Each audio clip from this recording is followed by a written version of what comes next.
Hey, what's up everyone? I hope you're all having a wonderful day or night, but for now, let's get into the video. Girl, don't even do me like that. If you needed a favor or if someone was cheating on you, I would let you know as well. It's not about gender, it's about being a good person. And if seeing someone receive praise for doing the right thing triggers you this badly, maybe you should contemplate being a better person so you receive some positive reinforcement as well. Nah, screw all that, she needs to go back to school. Oh my god, someone pick her, choose, she's so different, she's a good person. Oh my god, she knows that men deserve better. Wow. I mean, I can barely speak any English, but I still think there should be some punctuation marks in that comment. I thought holding someone's hand on a date means that they like you. I was wrong. What it means is that they are just holding your hand just like they would hold their dog on a leash. Just in case you run off and get run over, like they don't want you to obviously get run over, and God forbid, because they care so much. So it's all it means. But if they hold your hand, don't think they like you. They'll just do it and then never speak to you again. But what they were trying to do was good. It was good. They were trying to protect you from getting run over by a car. So, you've got to change the way you look at things. I will. From now on, I'll let you get run over by a car. And even in more support, because I'm nice like that, I'll even encourage you to run into traffic. Oh, but why are you being such an a-hole? Because at this point, trying to argue with them that I don't hold hands with people I don't like, it's pretty much useless. I didn't choose to be child free. I chose not to have babies with men who could barely even support themselves, let alone a baby. I chose not to start a family with highly toxic men who had mental health issues that they refused to address. I chose not to have children with men who would ultimately themselves just become another child to parent. Whatever the reason, the choice to be child free for some women is very important. I chose not to procreate with losers. And every other man who's not a loser chose to not be anywhere near you. Say it's all about life choices. And it doesn't matter how much lipstick you're gonna put on a pig, it's still bacon. You are not child free, you are childless. You did not by some inner strength free yourself from children. Just like you're not man free either, you're just single. I was just on the phone to my best friend and we were just talking about like how well and truly messed up the dating scene is these days. I just feel like there's zero room for imperfection anymore. And I don't know if it's like social media or dating apps, but the second somebody has like a teeny tiny flaw or like an ick, they're just like, oh, I'll just sack them off.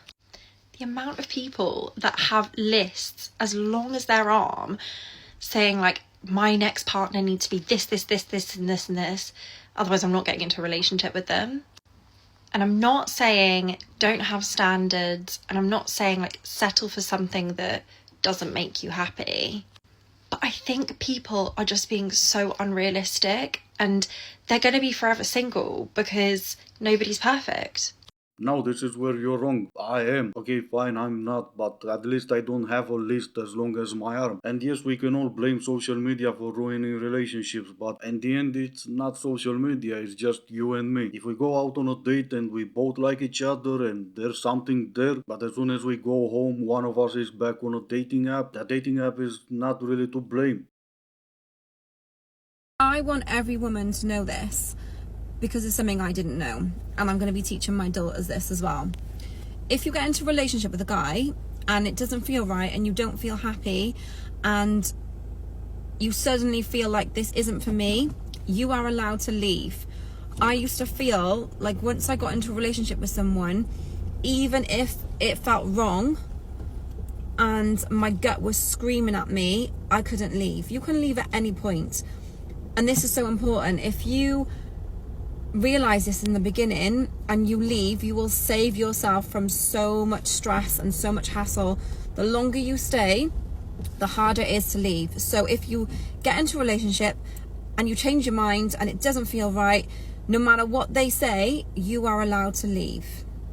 Thank God for women like this lady right here, trying to make a relationship work. Nah, that's just for, oh man. Women are, I don't know when this has happened, but they are allowed to live. Just imagine women everywhere watching this video thinking, wait, so I'm not handcuffed to the radiator, I'm just allowed to live? With 80% of divorce cases being filed by women, women are finally allowed to live a relationship. This is a question for a creepy older man, probably over the age of 40, who's single and has a beer gut. So if that doesn't fit your description, just keep scrolling. What do you think you get out of going through a girl's profile and liking every single photo? Like, do you think that she's going to be like, oh, this guy likes my photos, maybe she'll message me? Or, like, I don't get what your ulterior motive is behind this. Or do you actually just literally spend 1 second on each story and like every single one? Because you're not actually watching the videos because you're liking it too quick.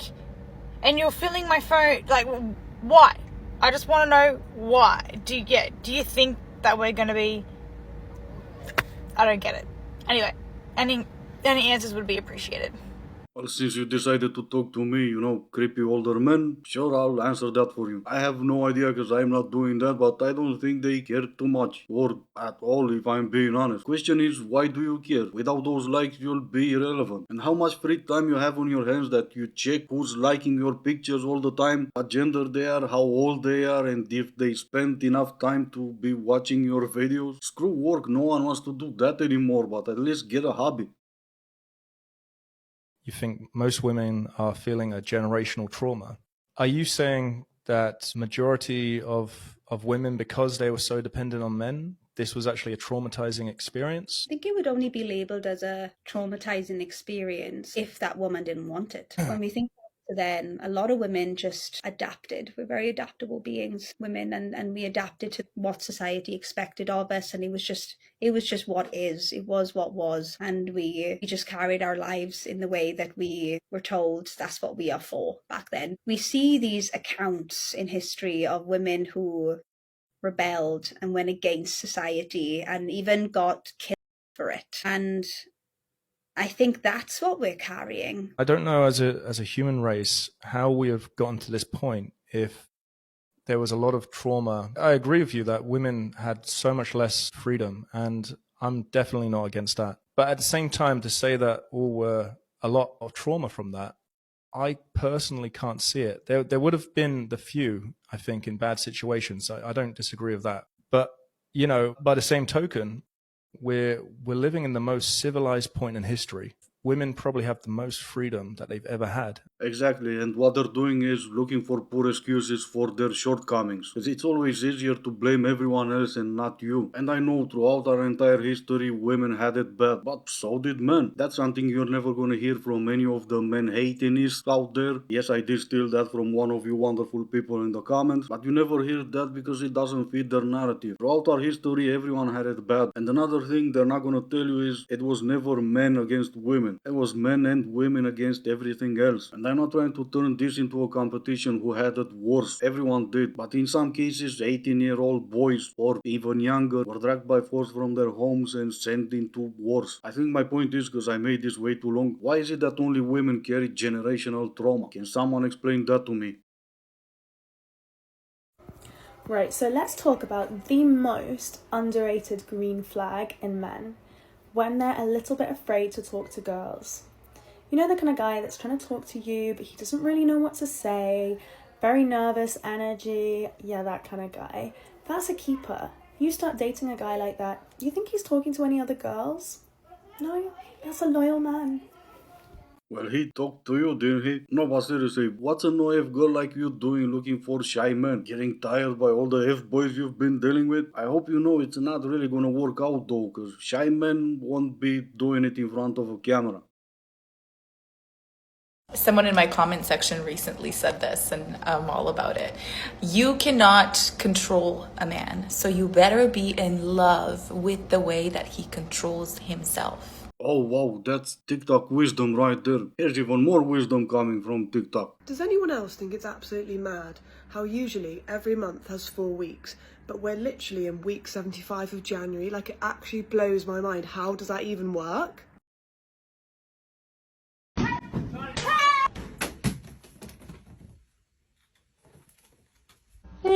dogs yesterday.